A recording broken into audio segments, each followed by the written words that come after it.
வானல் வச்சாச்சு. ஜீரகம் போடுறேன். பட்டை நாங்கள் பிடிக்காது, அதனால் நாங்கள் போடுறதில்ல. வெங்காயம்,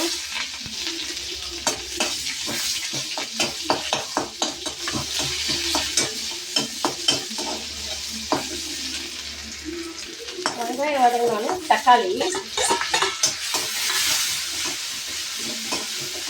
சும்மா குட்டி தக்காளி ஒன்று போட்டிருக்கேன். குட்டியாக போட்டால் போதும் தக்காளி. உப்பு தேவையான அளவு போடுறேன்.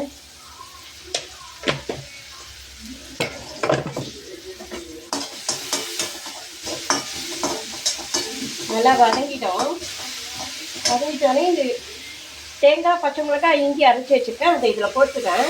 பச்சை வாசம் போகிற அளவுக்கு கொஞ்சம் போட்டால் போதும். நல்லா இப்படி சுருண்டுட்டோம். நல்லா கொதிச்சிச்சு. இப்போ காய் வேக வச்சு வச்சுக்கோங்க, அதை இதில் கொட்டிடணும்.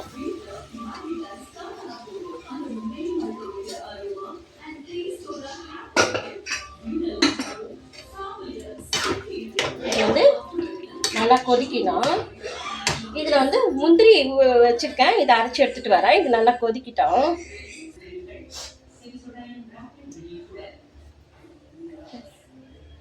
ரெண்டு டம்ளர் பச்சை அரிசி, 2 டம்ளர் புழுங்கல் அரிசி, கொஞ்சம் வெந்தயம், உளுத்தம்பருப்பு 1/2 டம்ளர் போட்டு அரைச்சி வச்சுருக்கேன் நேற்று நைட்டு. நல்லா புளிச்சிச்சு பாருங்கள்.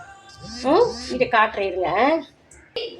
இங்கே பாருங்கள், நல்லா புளிச்சிச்சு மாவு. இது கொஞ்சமாக கரைச்சிக்கணும். இது நல்லா கொதிச்சிச்சு. முந்திரி அரைச்சி வச்சுருக்காங்க. இதை ஊற்றினோடனே திக்காயிடும் அவங்களுக்கு.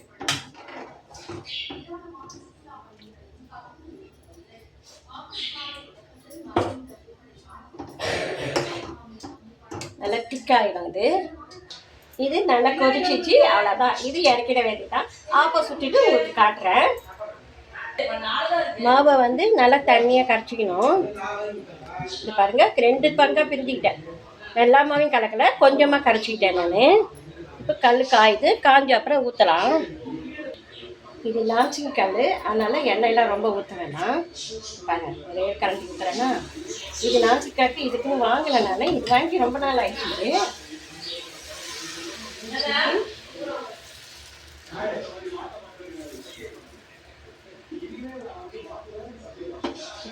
இதோட மூடி தான். இது மூடி வச்சிடலாம். கொஞ்சம் சுற்றி எண்ணெய் ஊற்றலாம், அப்போ தான் புடாமல் வரும்.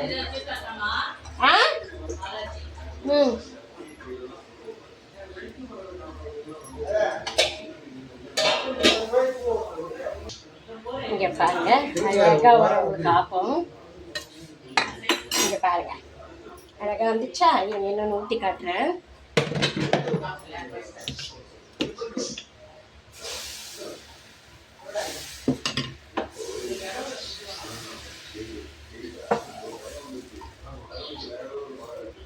நடுவில் கொஞ்சம் குண்டா இருந்தால் தான் நல்லா இருக்கும்.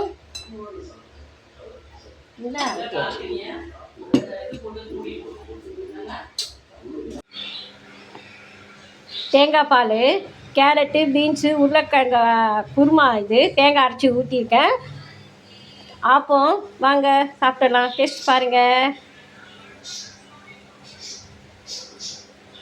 சூப்பராக இருக்குங்க. நீங்களும் வாங்க, செஞ்சு பார்த்துட்டு கமெண்ட் பண்ணி